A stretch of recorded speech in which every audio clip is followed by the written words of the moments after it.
8 होंगे ना जो धर्मराज की सजाएं नहीं खाएंगे, पक्के होंगे 100%। ऐसों की ही तो नई दुनिया पहले तैयार होगी, तो वो स्वर्गीय संगठन होगा 100%, या उसमें नारकीय आत्मा भी पांव रख देंगी?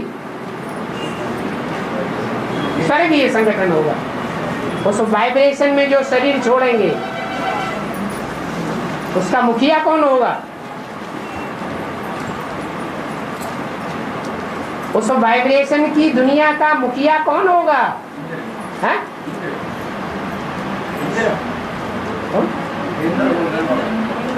अच्छा, इंद्र होगा। अच्छा, इंद्र अकेला होगा, निवृत्ति मार्ग होगा या प्रवृत्ति मार्ग होगा? इंद्र कोई का आधार लेकर के रहेगा कि निराधार निवृत्ति मार्ग का होगा? है? कौन होगा आधार? भूल गए? अरे 8 के संगठन के मुखिया कौन होते हैं? काशीराज और काशी। काशी का मतलब ही है योग की पावर में सबसे तीखे। कश्यप की संतान कहे जाते हैं। काश्य माने तेज, याद कर। पा माने पीने वाले।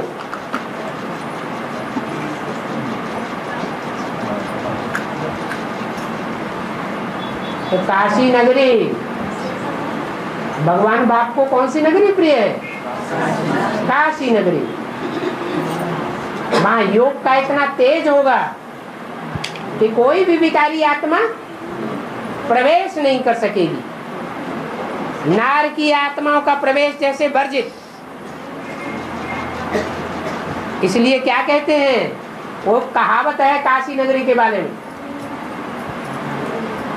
अरे बहुत प्रसिद्ध कहावत है। गुरु जो कबीरदास गुरु बने उन्होंने भी ये कहावत बोली है, लेकिन उनका इस बात पर विश्वास नहीं था क्योंकि वो अर्थ नहीं जानते थे।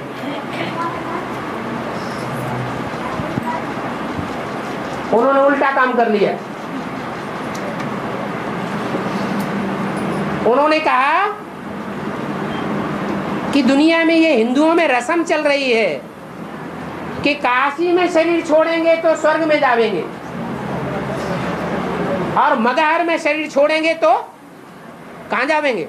नरक में जावेंगे। इसलिए उन्होंने हठात जब मरने का टाइम आया तो मगहर में चले गए।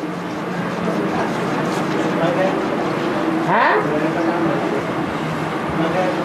मग माने मांगने वालों को हरण जहां हो जाता है।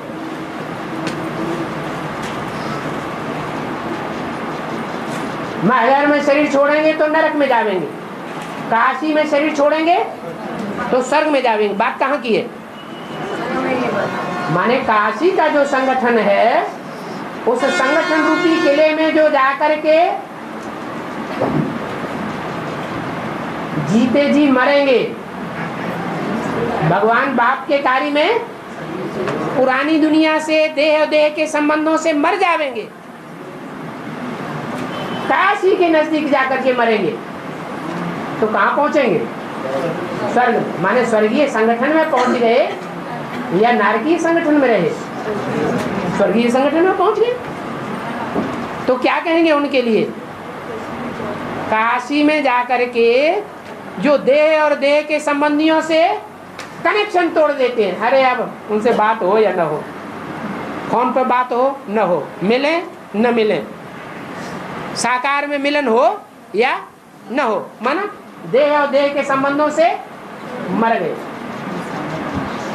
देह के संबंधियों से पैसा आए या भाड़ में जाए, हमें उनसे कुछ लेना देना नहीं। जीना तेरी गली में अब मरना तेरी गली में। तो कहाँ मरे? काशी के वाइब्रेशन में मरे, काशी के संगठन में मरे। देह और देह की दुनिया वालों के दिल में रह करके नहीं मरे। उनके लिए बोला गया है कि स्वर्ग में मरेंगे तो स्वर्ग में जन्म लेंगे, और नरक में मरेंगे तो नरक में जन्म लेंगे।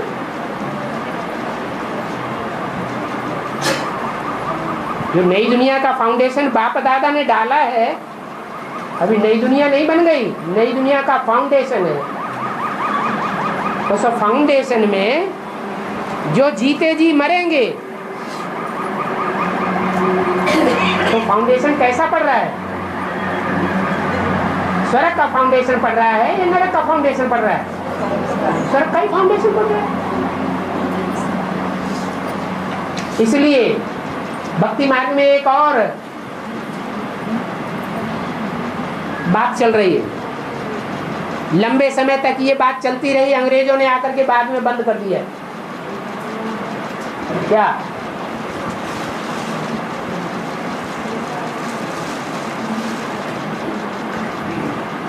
अरे भक्ति मार्ग में हिंदुओं में एक और बात चलती रही लंबे समय तक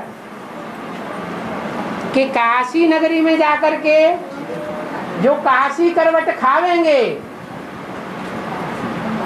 तो उनके पिछले जन्म के सारे पाप भस्म हो जाएंगे। ऐसी कहावत है ना, कहाँ की यादगार है? भले पिछले जन्मों के सारे पाप भस्म हो जाएं, पिछले जन्म के सारे पाप तो भस्म हो जाएंगे। जरूर कोई स्थूल रूप में काशी नगरी है, इतनी हिम्मत करेंगे कि देह और देह के संबंधियों से नष्ट मोह, तो इतनी तो प्राप्ति होगी।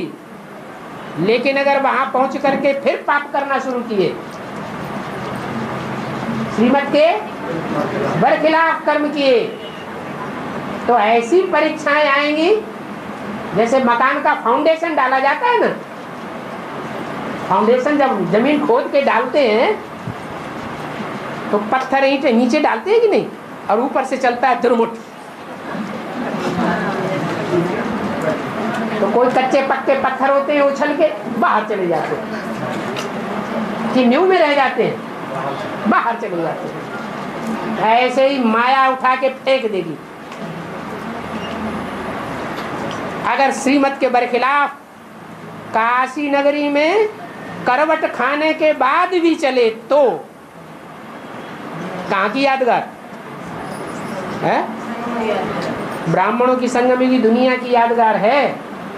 वहां कितनों ने काशी करवट खाई होगी उस कुएं में, जब खांडा लगा रहता है नीचे, ऊपर से एंगल बांध के, ज्ञान का एंगल बांध के कूदते हैं। ज्ञान बुद्धि में बैठा हुआ है और खांडे में धार लगी हुई है, वहां खप से देह अलग और आत्मा अलग हो जाती है।